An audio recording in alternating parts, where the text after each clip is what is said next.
Roylot story. The purple trench coat. If there are no ghosts here, who draped the trench coat over the grave? A year had passed since the accident took his sister. The flames claimed Leora's body, but not her absence. That remained, like campfire smoke clinging to clothing. Her presence floated in his peripheral vision, the bent shape of empty shoes by the bed, and in the hollow behind his ribs. Roylot Grimsby-Korsakov was 15, and he hadn't slept. Every time he drifted near it, Leora was there, laughing in places she no longer existed, walking through rooms she never left. Not a ghostly figure in white, but the sound you can convince yourself you hear when there is only silence.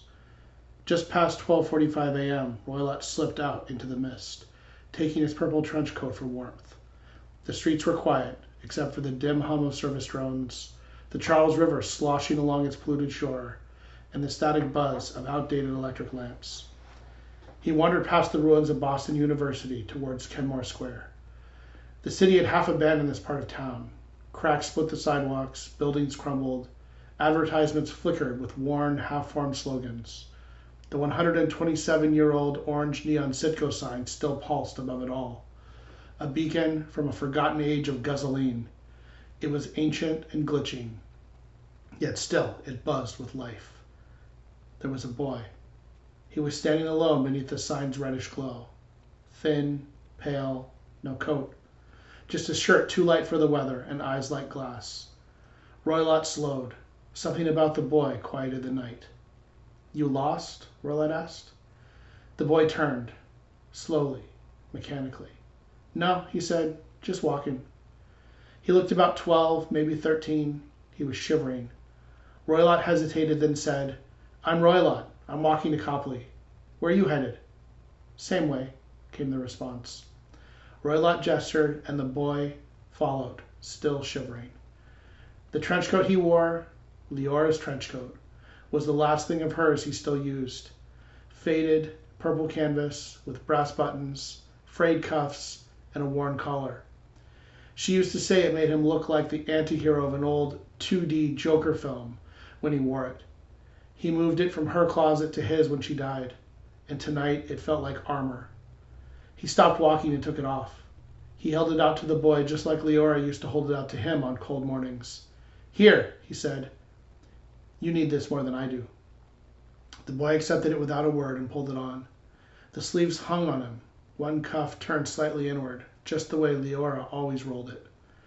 They walked together for several blocks, approaching the Back Bay fence and Muddy River, Boston's old city limit in ancient times.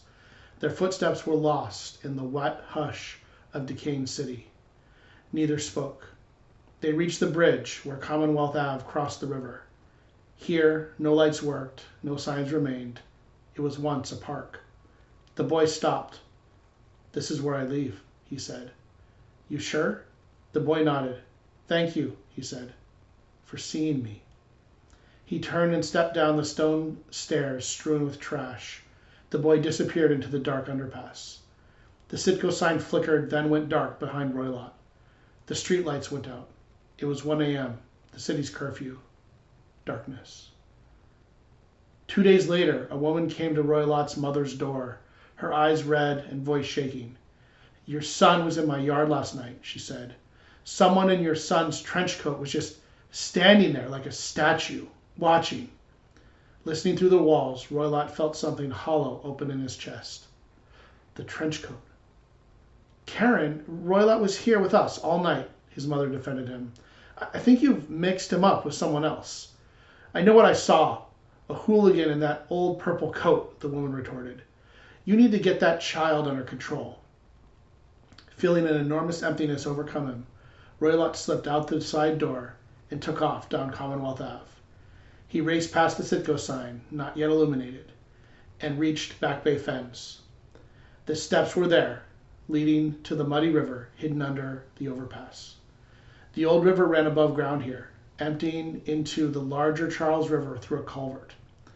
The old park's remains were overgrown with waist-high weeds. Sunlight entered in slivers, blocked by the overpass above. The air was stagnant. There was death here, old, forgotten, unmapped and unclaimed. At the back, one of the large concrete columns holding up the roadway bore a low, weathered metal marker, the kind used when the name of the deceased was unknown. A serial number was stamped onto its surface, AK-V13-240, and draped across the marker, Leora's purple trench coat. It was buttoned and still damp from the fog. The sleeves were rolled the way she always used to do for him when he borrowed the trench coat, one cuff slightly turned inward, the fold exact. He stepped forward, reached out. The fabric was cold. Roylot folded the trench coat slowly, carefully, methodically, the way his mother had shown him at Leora's funeral. He laid it back on the grave, flat and precise. Just then, something fell from the pocket, a yellow thermal printout, crumpled, faint. He uncrumpled the printout and read, "Recall protocol. In the event of owner fatality, clone must self-terminate. May complete self-service gesture to next of kin if invited." And below that, a handwritten note in ink. "Thank you for treating me like a person." Roylot stood over the grave for a long time, thinking of Leora.